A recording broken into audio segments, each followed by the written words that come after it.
What's good, everyone? My name is Hyphen, this is Mixtape, and today I'm going to be showing off my top songs of 2025.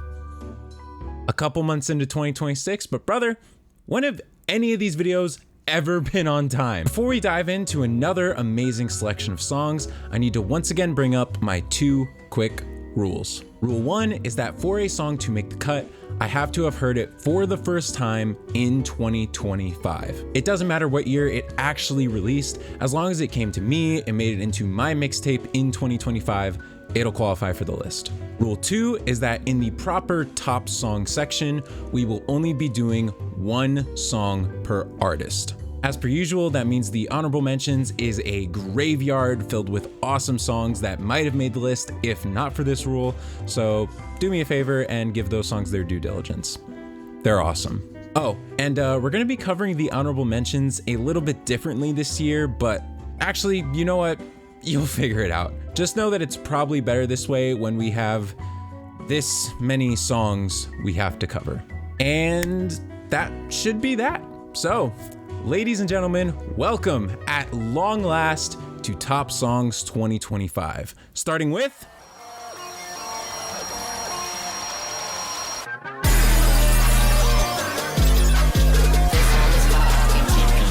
when it comes to record labels in the music game, there's not too many that are actually noteworthy enough where I'd say you should actively be looking out each time they release something new.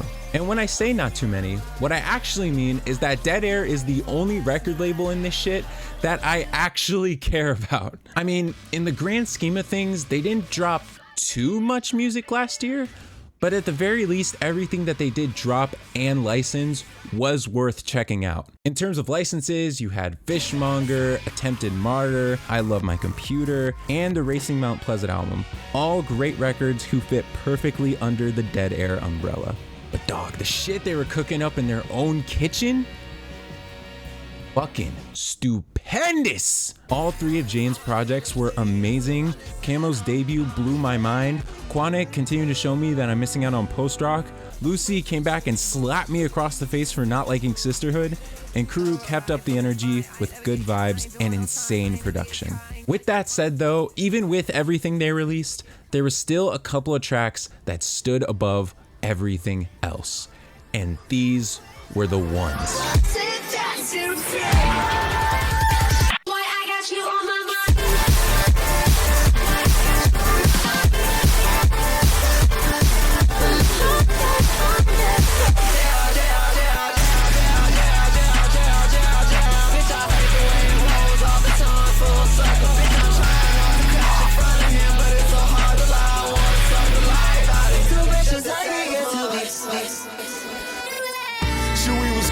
Storm and we ain't even know it. Do you the shit need? The shit need. See, we was caught by storm and we ain't even know it. Do the shit we.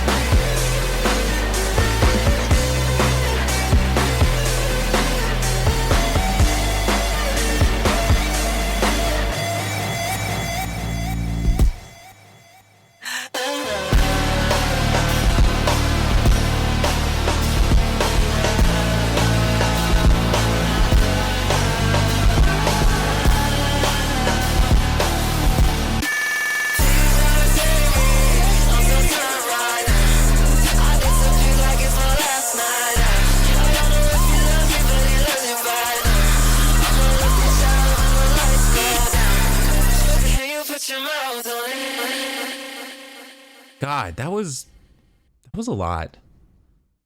Why don't we take a break for a second and get our mind off of things?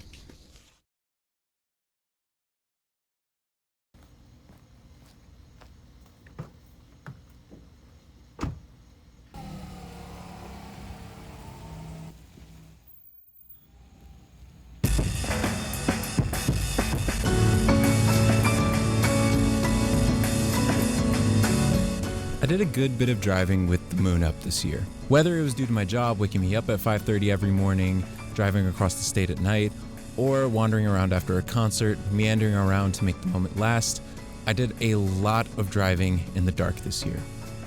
And what's a good drive without a good soundtrack? Songs that you can immerse yourself into, songs that you can unwind to, reflect to, songs that you can listen to and feel like there's a little more light in the sky than before. Tracks like this aren't especially common, but when you discover them and put them in this context, they transform into entirely different beasts, transforming that moment in the night into something even more special.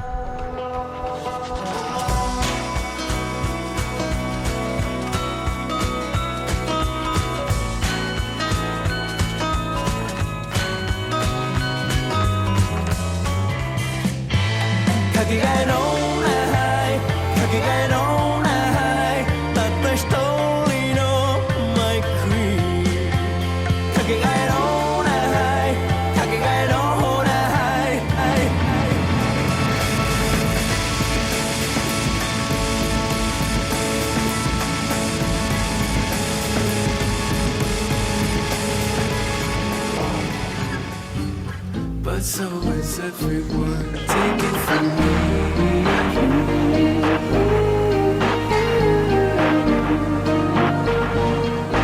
Swear I'ma win for you and smile through it all.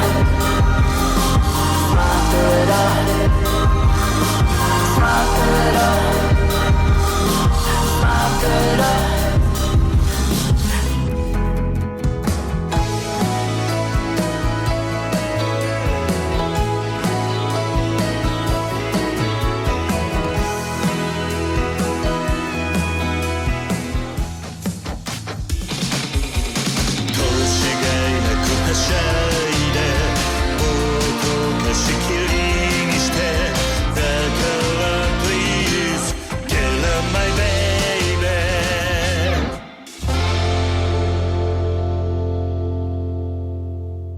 Funny, when I used to drive around like this at night, there was really only one genre I'd listen to. A genre that, well... Damn, son! Okay, maybe saying I forgot is a bit of an over-exaggeration, but this is definitely the first year in the mixtape's existence where hip-hop wasn't the defining genre of the year. That said, there were still a good few bangers I heard this year from the genre that need a mention. It's tracks from across the spectrum. Tracks I heard because Twitter wouldn't shut up about them, Lucy's I happened to come across in my obsession with certain artists, and songs that I heard off albums or sets that just completely took over when I put them in the mixtape. Now, without further ado, I'm sorry hip-hop, I promise next year you'll get a bigger stage, but for now, these were my favorites of the year. I hate fuck niggas and crooked white people. Everybody seems stressed, better so something. Everybody look at me like I owe something. Earned everything that I come to have. If you touch one, I might not beat your ass like you stole something. She's independent, wanna spend my money on her. Said I shouldn't.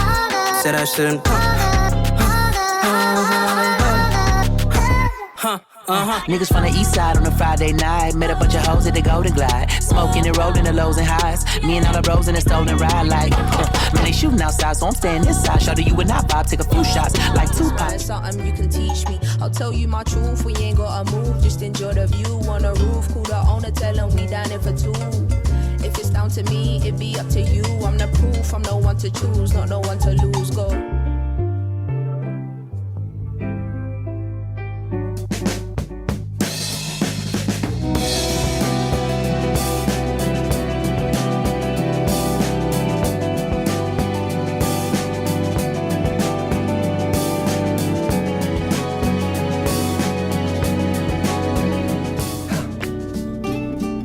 Together now, where do we go, dear divine? I pray that you keep watching over us. From the heavens where light is the nucleus, to the space filled with darkness and negative matter. Anti-gravity pull us what I'd rather feel when I leave this shell eventually. Tied to the mother earth's ground. By the way, while we're still outside and everything, let's go do something, shall we?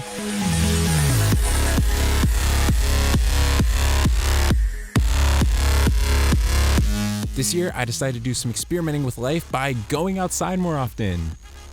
I know that sounds like a joke, but I'm low-key serious. I went to more concerts this year than I've ever been to in every other year of my life combined, and it's made for some truly incredible experiences and memories. Going from top to bottom, I saw Glaive on the May It Never Falter tour in February with my homies. I flew to Chicago with my best friend in May to see the final show of the Smile tour and a DJ set right after. I saw Big Time Rush on the In Real Life tour in July with my family. I saw Anamanaguchi, Quadeka, and Lamp in October in the craziest 2-week stretch of my entire life. I saw Porter do a DJ set again in November with a new set of homies. And I finished off the year by seeing Water Parks with my homie and Magdalena Bay at a free festival in my town. It was all insane, to be honest, but it bred these beautiful, unforgettable, insane memories with my favorite people over and over and over again. It was addicting and I just couldn't get enough of it. It was the best series of decisions I made the entire year, and arguably the biggest benefactor of them all, besides me of course, were the following tracks. Songs I didn't know or songs I loved going into shows that got their impact multiplied by the ultimate game changer, the live experience.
I know I've been showing you guys music videos for most of these songs, but y'all gotta see this shit.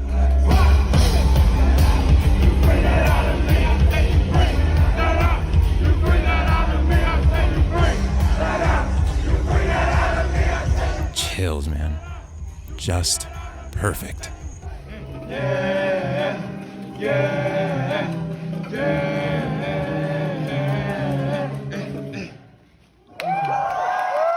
Moral of the story is, go to more shows. Because it doesn't matter if you know these artists like the back of your hand, or if you even know a song by them. Because ultimately, music, well,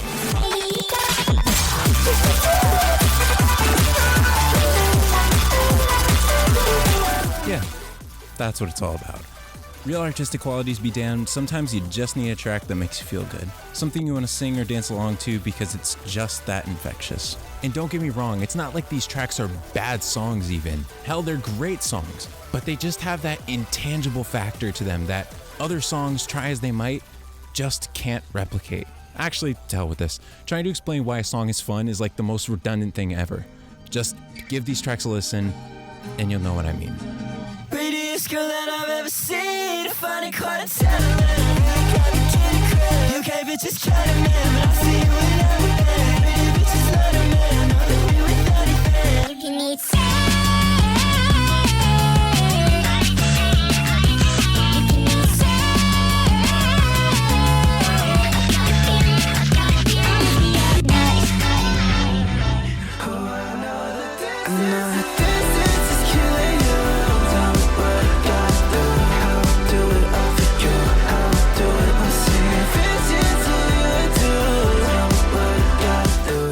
There's something in the air tonight.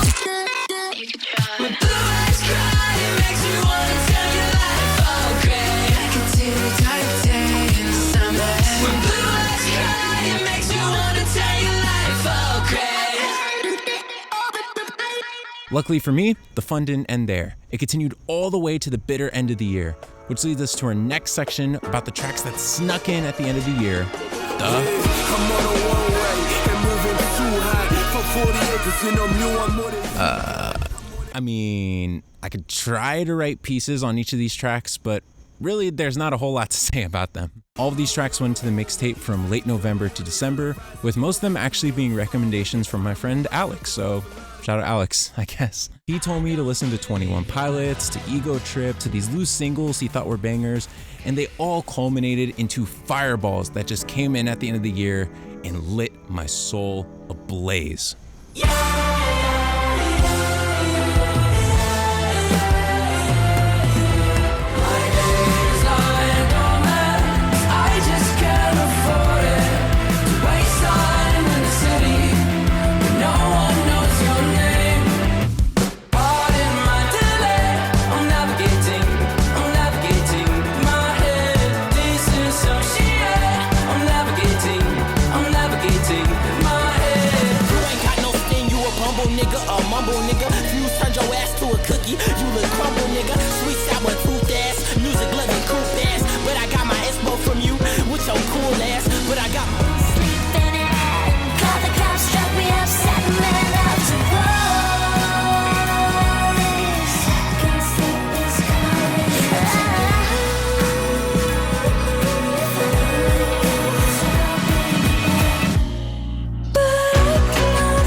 Now, right before we ride off into the main list, we have one more thing we need to address. And in order to address that, I have to ask you guys a question. Who do you think was my most listened to artist of 2025? Was it one of the sensational dead air artists? Was it one of the artists that made something awesome that I chilled out to? Was it one of the hip hop artists? Was it one of the artists that dropped an amazing album this year? Was it one? It was Waterparks.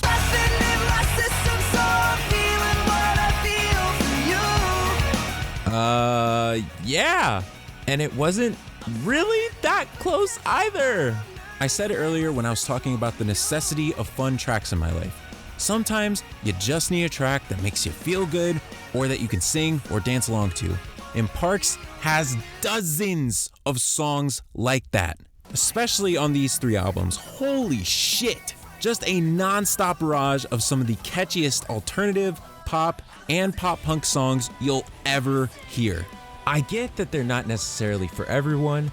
I get that their lyrics can be a little on the nose, and I get that as a critic, they don't have that many great songs. But fuck all that, man. This band genuinely took over my life in 2025, and I don't think I'd have it any other way. Nice things. You don't want me the same. It's such a fucking shame. I don't deserve as much as all your pop face. You wanna hear my art, but only on your terms. So learn these fucking words. Hey, look what you done now. I'm fucking on camera.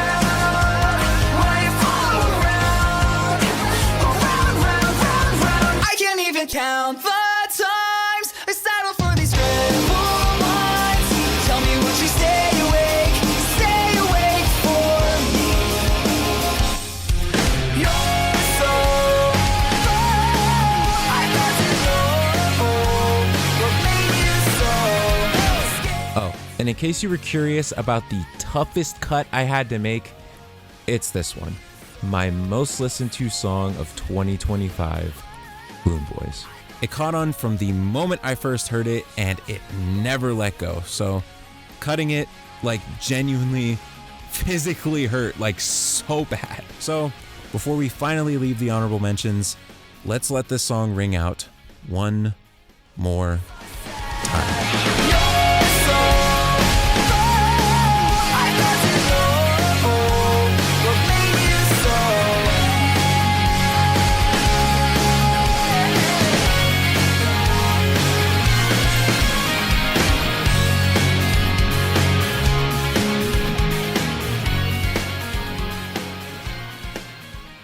And with that, ladies and gentlemen, it's list time, baby!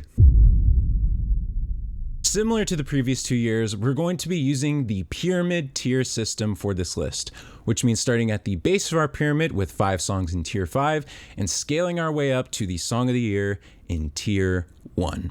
We do this because numbered lists are too hard to make, it avoids constant hair splitting with great music, and it gives you guys a way of separating the big dogs from the goddamn murderous alpha wolves at the top of the list. You got all that?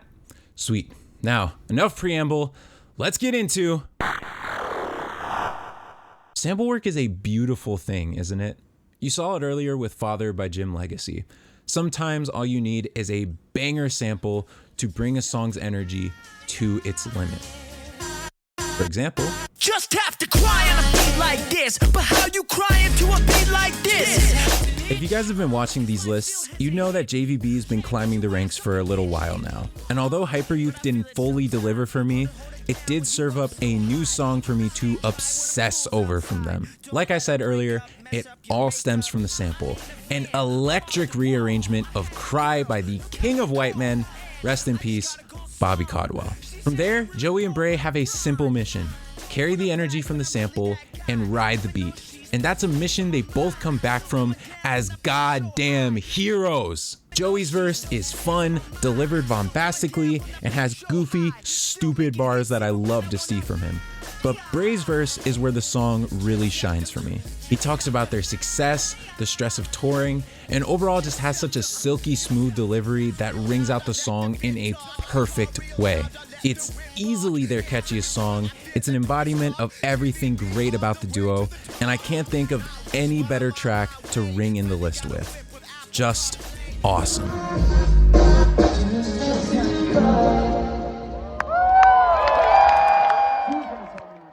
Yeah, I even saw them live before I finished the script for this video. It was pretty sick. Oh, and speaking of live shows...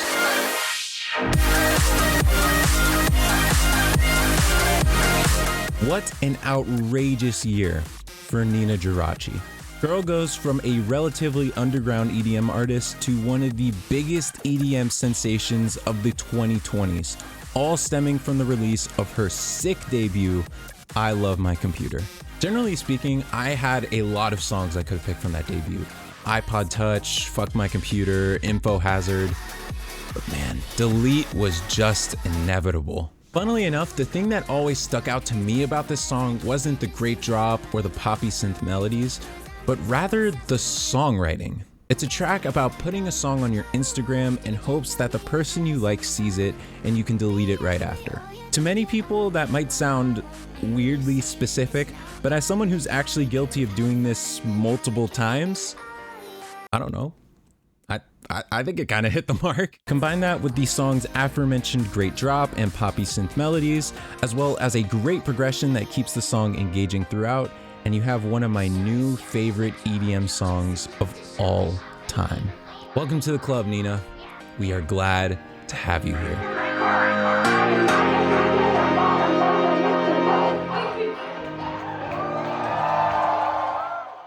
I mentioned this earlier, but thanks to my friend Alex, I got really into 21 Pilots at the end of the year.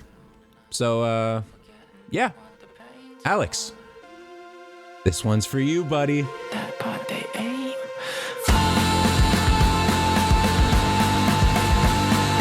Of all the records I listened to from 21 Pilots, Breach was the one that ultimately came out on top for me. It's a record with such strong cohesion and so many peaks while having the broadest sonic variety of any of the band's projects, and I feel like that's encapsulated best on Center Mass. The verses are these weird, kind of disjointed raps that slip perfectly over the drums and vocal samples, which then leads into this ultra catchy, melodic, lower tempo chorus, which then ultimately climaxes in, which you already heard. On paper, it's a combination of elements that shouldn't work at all, but like the rest of Breach and honestly the rest of the trilogy, they end up creating this odd sense of momentum that only makes each part stronger by association, only aided further by Tyler's passionate vocal performance. Plus, and I might catch flack for this, it's their most fun song to sing along to.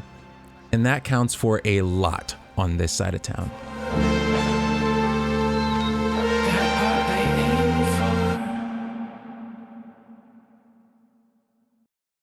Whatever, man. It's my list. I can do what I want.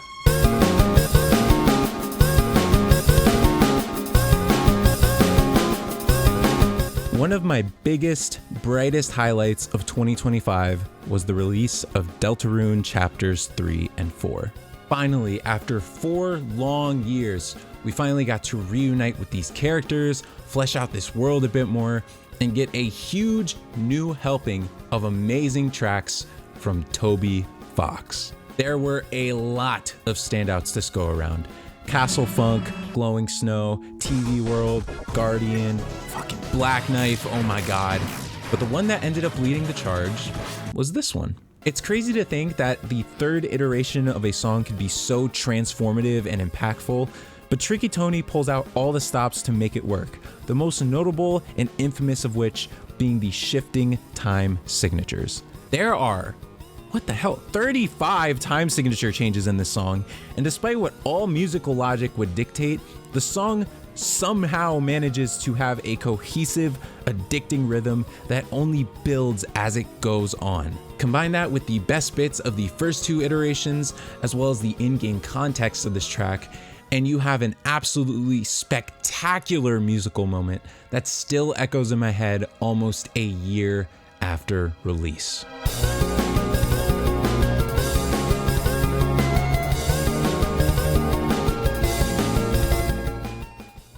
Now, if you told me Magdalena Bay was going to drop essentially a brand new project on us just a year after Imaginal Disc, I would have called you crazy. But ladies and gentlemen, we live in one crazy fucking world, don't we?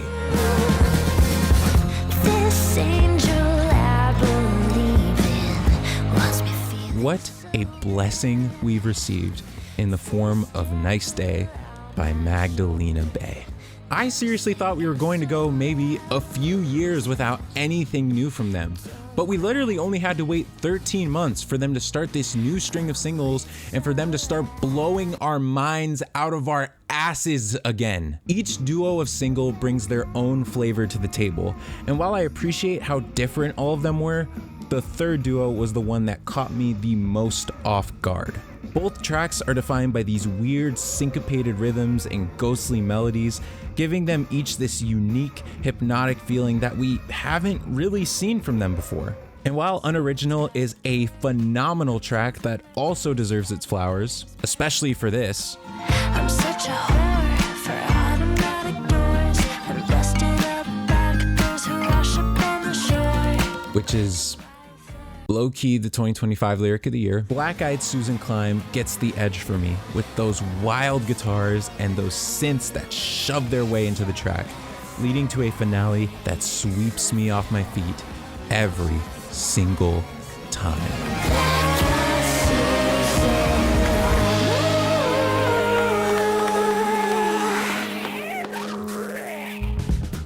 And that closes out Tier 5. All amazing songs, even if they had to fight real hard to be here at the base of the pyramid. Now, let's move on to... Y'all remember how I started this video glazing dead air for how dominant their year was? Well, why stop at the honorable mentions?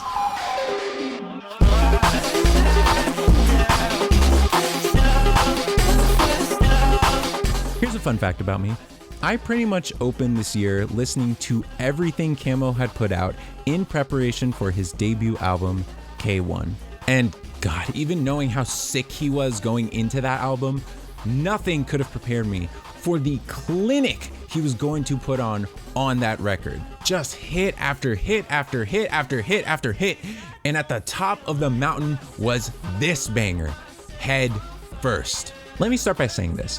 I have no idea, zero clue, how he came to the conclusion that he wanted to do this with his voice in the chorus.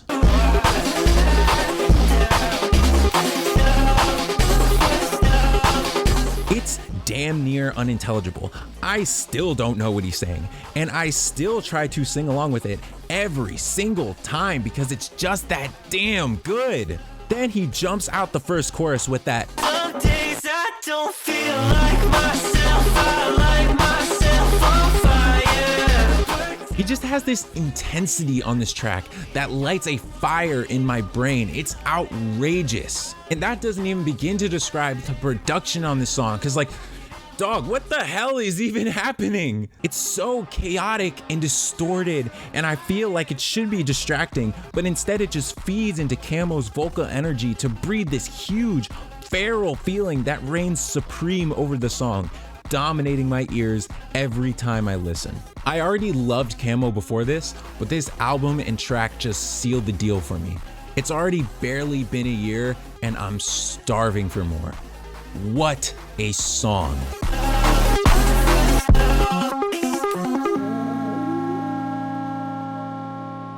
That was, I will admit, a little hectic. So for this next entry, let's calm things down a little bit and focus on yet another artist that I was super excited to see drop in 2025.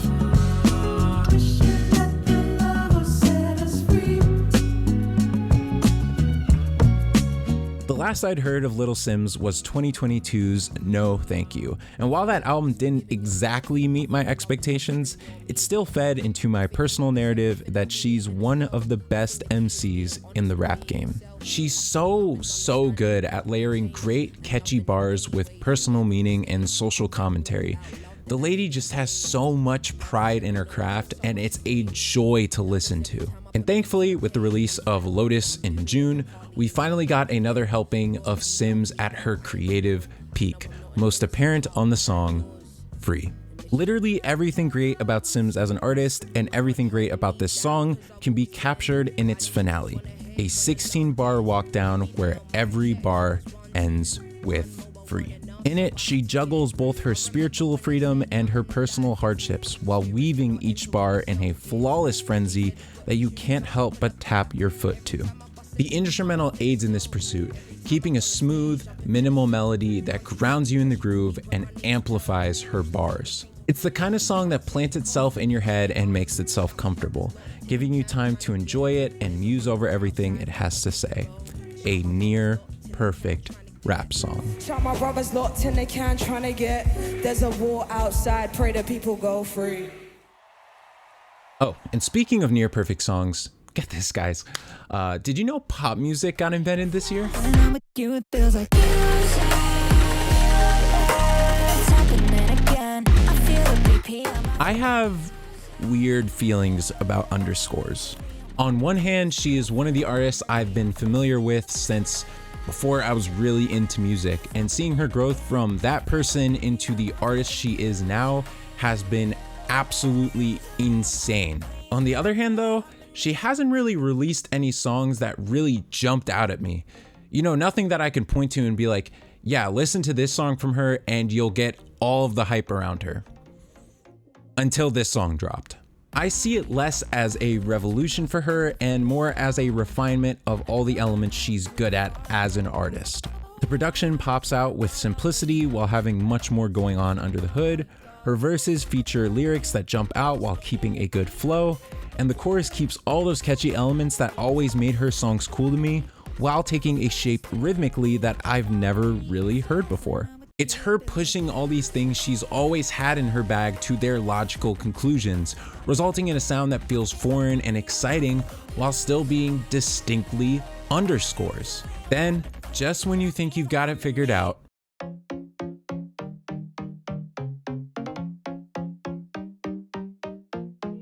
there are songs I liked more than this one in 2025. You'll see them in just a few. But this buildup, this moment, when people say she's inventing pop music, it's because a moment like this is damn near unparalleled. We don't give a fuck.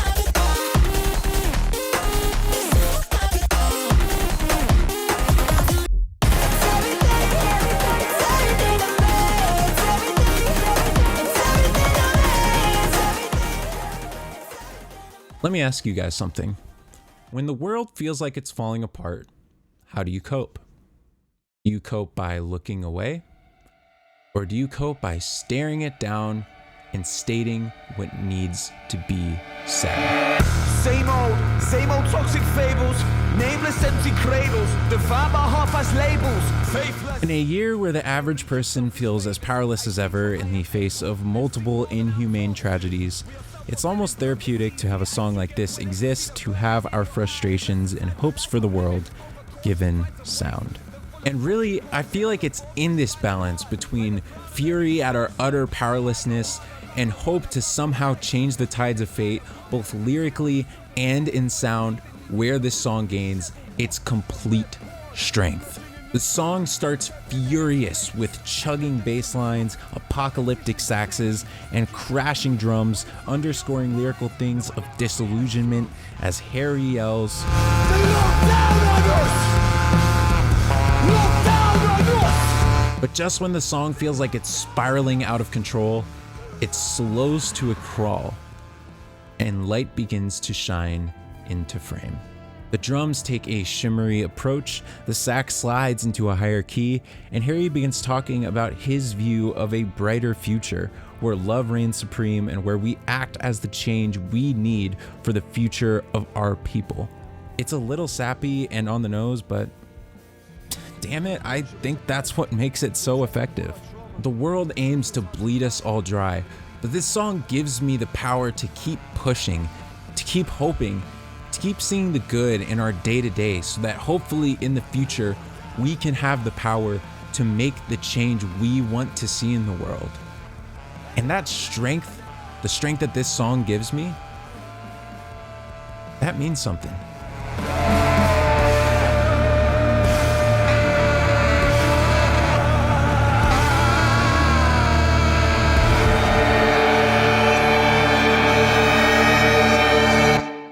And that wraps up tier 4. Sometimes I feel a little weird putting these songs in the lower half of the list, but shit, that's just how it goes sometimes. Especially when you consider the songs up here in... You know, shockingly enough, despite year-to-year changes and my lifestyle, personality, and taste, when I peel back through my options and opinions in previous lists, there's not really a whole lot that I find I want to change about them. Almost. I have an odd relationship with Glaive. And when I went to listen to one of his newer projects at the time, like it was okay, a really mixed bag. Glaive took a very interesting turn into more of a digipop sound. I was getting by the balls. The guy literally dropped an album that year with the sound I wanted from him. And I ignored it! I don't like when the car goes too fast. I get nervous around pretty girls, so I just... Glaive's importance in my life grew considerably over the course of 2025, and the main reason that happened was all because I was finally convinced to give May It Never Falter an actual chance, and as I alluded to earlier, I loved it. So many tracks on that album stayed in rotation for me. But the one I never stopped spinning, the one I never, ever got sick of, was I Know. It was a song that really just arrived at a perfect point for me. At the time that I heard it, I was in a really bad depressive phase. My sleep schedule was really nocturnal and, for lack of a better word, just kind of shit. And there was a hole in my life for a song that was just kind of reiterating the way I was feeling. And then I Know showed up and addressed all of these points perfectly. The synths in this song twinkle like the stars in the night, illuminating soft, punchy drums to give way for rhythm that immediately entrances you. Over this intoxicating sound, Glaive gives a uniquely understated performance, for his standards at least, where he just kind of hammers in the same couple of points. That the things people are saying and doing around him are rubbing him the wrong way, and that he just kind of feels like shit. I know that's a little blunt, but the song doesn't have that much more going on under the hood to make something more of his lyrics. It's direct, and I found that directness as someone who is feeling the same very comforting. So for that, thank you, Glaive. I really, really appreciate it.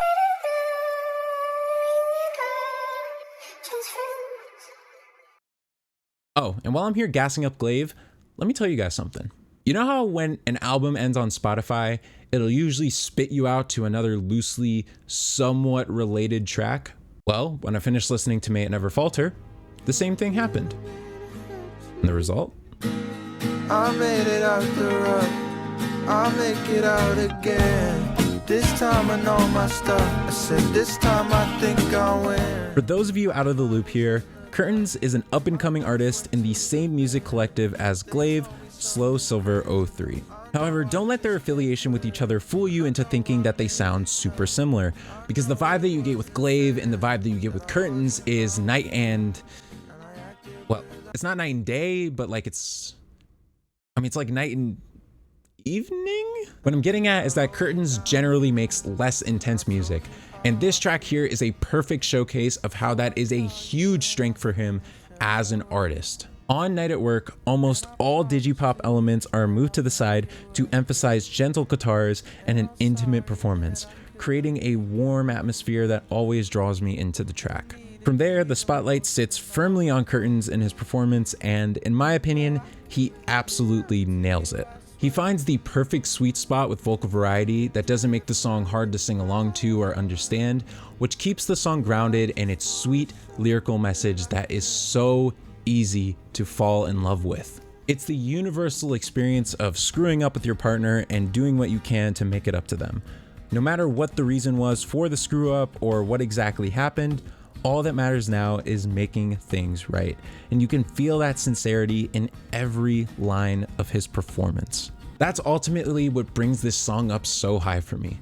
Because in a collective where the bar for production and writing and performance is at an ungodly level, what truly matters is how much a track resonates. And when you believe and feel a track to the degree that I do with this one, there's just no helping it. Let's revisit water parks again.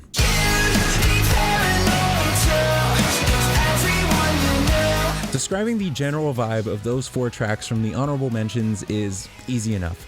They're highly energetic, catchy pop punk that leans slightly more towards the pop side of the genre. They all have their quirks and melodies that make them uniquely great to me, but at the end of the day, they're all pretty similar songs to each other. But you know what's funny about that? My favorite Park song, since the moment I heard it, aren't those things at all. You freak me out, so I stay in. Do you see me now? Violet is a bit of a weird one in the context of Water Park's discography. In a macro sense, you can easily gloss over it as a popular experiment that blends into the rest of the genre experiments splattered all over greatest hits. But in a micro sense, I feel like this song stands out a lot. Where other tracks on that album commit so hard to their genre experiments that they often come off as polarizing, this track instead opts to use the synth pop direction as a cushion to ease their energetic, more aggressive sound into something softer. And what comes out of it is the most addicting track that I could not stop listening to this year. I love every part of this song. I love the nocturnal synths that almost have an aquatic vibe to them. I love the way the guitar plucks cut through in the pre-chorus. I love the way Austin holds the final note before the track swings into this. Now you're looking through the peephole on the door of my apartment. My panic's at the ceiling, but I'm put down on the carpet. I love the octave he sings this shit in. I love the way the guitar glows above the synths. I love the creepy ass lyrics that are apparently based on a real situation Austin went through. Holy shit! And that final drum fill that leads into the end of the chorus before we do it all again. Generally, the lyrics keep their focus on the stalker situation, jumping between Austin's paranoid perspective and the stalker's delusional, deranged perspective. In theory, it's a juxtaposition that really shouldn't work all that well, but I don't know, man. It just kind of does. It feeds into the song's general energy, building it higher as it progresses until you reach that final chorus and it just becomes untouchable.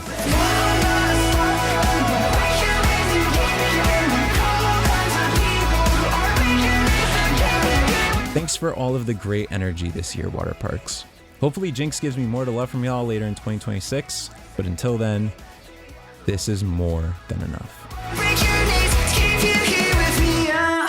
And that concludes Tier 3, a group of songs that I guarantee nobody else would pick to be there. But from here, we move on from the big dogs to the wolves, the top 3 songs of the year. So let's not wait any longer. On to... What is the price of fame? And when I ask that question, I don't mean the price that you pay after you obtain fame. The nonstop attention, the scrutinizing of everything you do, none of that stuff.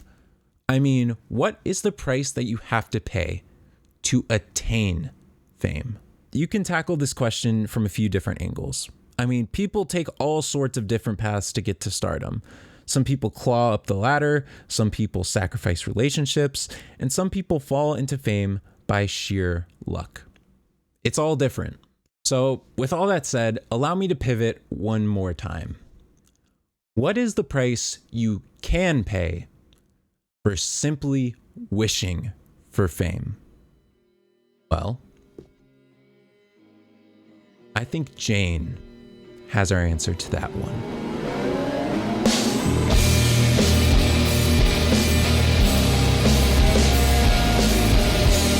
Dead Forever was a complete shock to the system when I first heard it.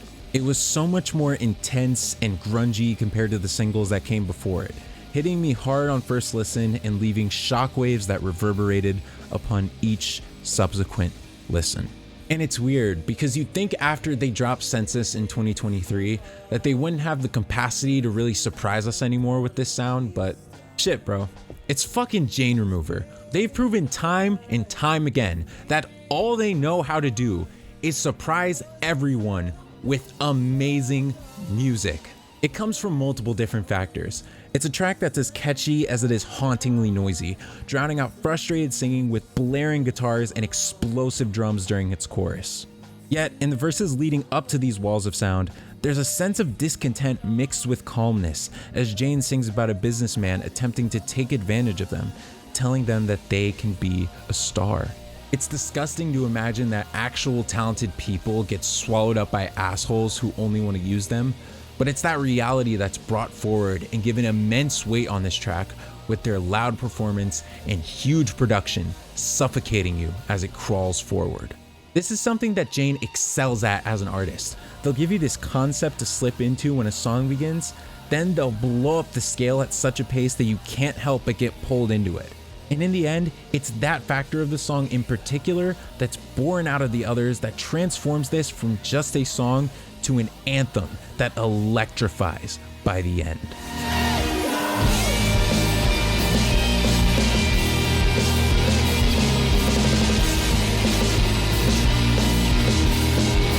Jane did a lot this year.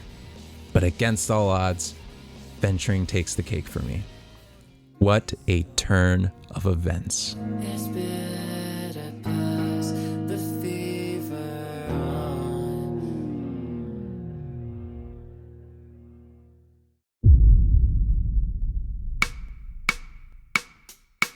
If you watch these last couple of Top Songs videos, or you know anything about me in general, there's probably one question on all of your minds. Where the hell is CTXX? Yeah, for those of you that aren't in the know, CTXX is my favorite artist of all time. He changed the way I look at music, he's inspired me to no end, and he helped push me through a shitty time in my life. To sum it all up, he means the world to me. He really does. That said, his newest album, Vanisher Horizon Scraper, was less of a revelation for me and more of a victory lap. Like, yeah, this motherfucker is my GOAT. Y'all see this shit? That's GOAT activity right there. So when I put this song in tier 2, know that it isn't for any personal or mushy reasons, nothing like that. I'm putting this song in tier 2 as a celebration for my GOAT doing GOAT shit.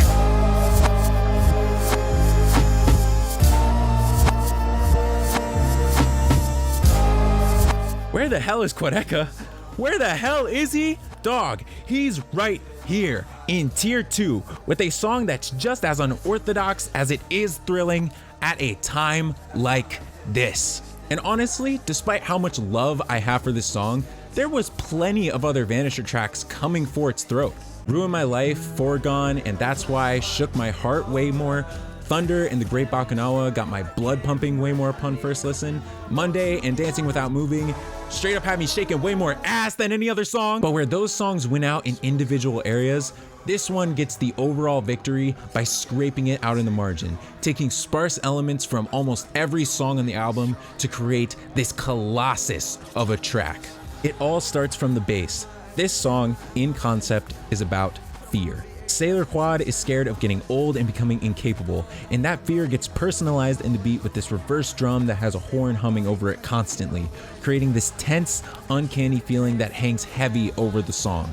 And it's that element of the track that sets it up for immense success, because instead of embracing the fear, CTXX combats it with a dope-ass rap performance, and the result is one of the hardest songs I've ever listened to. There's just moment after moment after moment in this song that ignites the soul, my favorite of which coming after the second verse. The track sort of resets here, and the tension begins building with new verses and new sonic elements coming in, like a blaring horn, creating a feeling of uncertainty that folds into the song's groove, and your pulse begins pounding. It pounds and pulses through the song, finally becoming tangible when Quad adds those to the mix, creating easily my favorite musical moment of the year. Hands down, that shit gets me so fired up. I think it's fitting that after a streak of really sentimental picks, the song that ends up on the list this year is simply the one that gets me the most hyped up. It's nothing personal or emotional or anything like that. The track just moves mountains and stands as a perfect monument to the man who changed everything for me.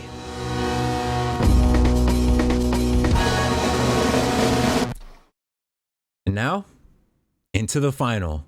Here comes! When I go and make these lists, usually the easiest spot to fill is the top song of the year. All 4 years I've drafted the list up to this point, it's been like, oh, this is the song that impacted my music taste the most this year, or oh, it's the song I think is genuinely the best rap song of all time, or oh, it's the song that impacted me the most personally throughout the year, and so on and so forth. But the brutal truth is, like, you can only have so many experiences like that. As much as it defies my own expectations, life isn't gonna get worse every single year. I'm not gonna have music redefined every single year or listen to what I think are new pinnacles in every genre each year. In the end, just like these huge moments are a part of life, stagnation is also a part of life. A perfect stillness. A moment unmoving. And after sitting and stirring with this sensation for a while, I came to the conclusion that my top song of 2025 would be the soundtrack to that feeling. And once I figured that out, the answer came pretty easy to me.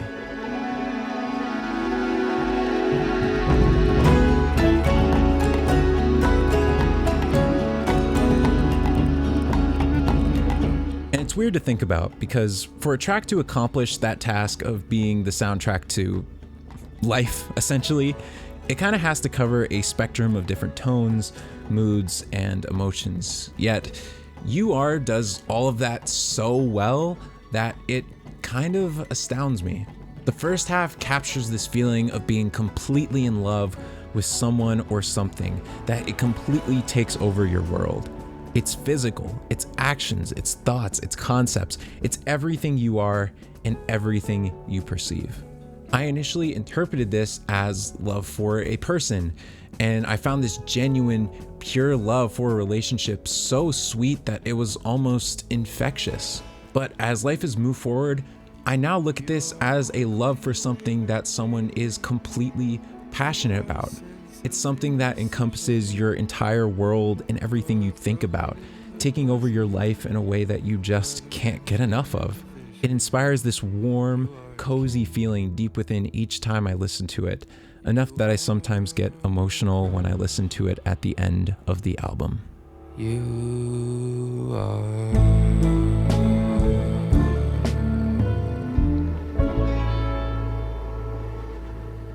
From there, the song transitions into its second part, a 6-minute instrumental suite where the song places a melody at the center and revolves around it in every conceivable way. It drones in some places, it pulses into flurries like sudden thunderstorms, and it swings in unnatural ways, but it anchors itself squarely on that bass melody. This is where my feelings on the song truly solidify into what they are, because I genuinely see this as a parallel to life. Because in both, there's monotony, there's places where things spiral out of control, moments where things pop out unnaturally, but in the end, it all returns to stasis, and things continue forward. And you know what? This picture of life captured in the song, it still rings true. I'm obnoxiously late on this video, but I'm still working the same boring job, still talking to the same lovely people, still taking big leaps into adventures I probably shouldn't, and still living life with passion for things that I just can't get enough of. It's a song that represents me to a degree I didn't know was possible. And that's why You Are is my top song of 2025.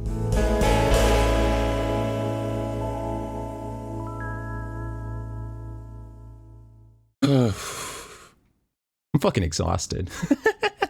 But that is that, boys and girls. Those were my top songs of 2025, along with a rather large brigade of honorable mentions. Just like every other year, I've left a couple of playlists with each and every song that's available in a few different places. So if anything seemed interesting to you in this video, please give them a listen and fucking tell me how awesome it was. Also, drop a like and a comment below if you have anything to say, because honestly, I've been writing this video since January and it's probably gonna take me even longer to edit, so a little interaction would be greatly appreciated.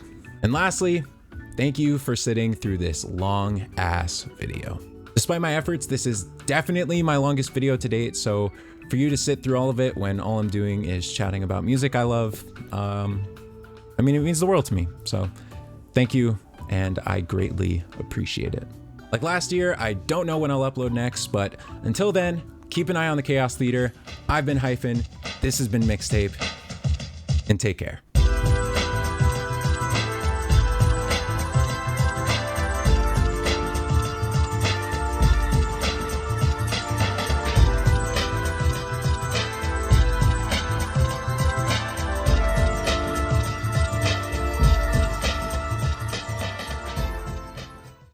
And take care. Oh, my ass!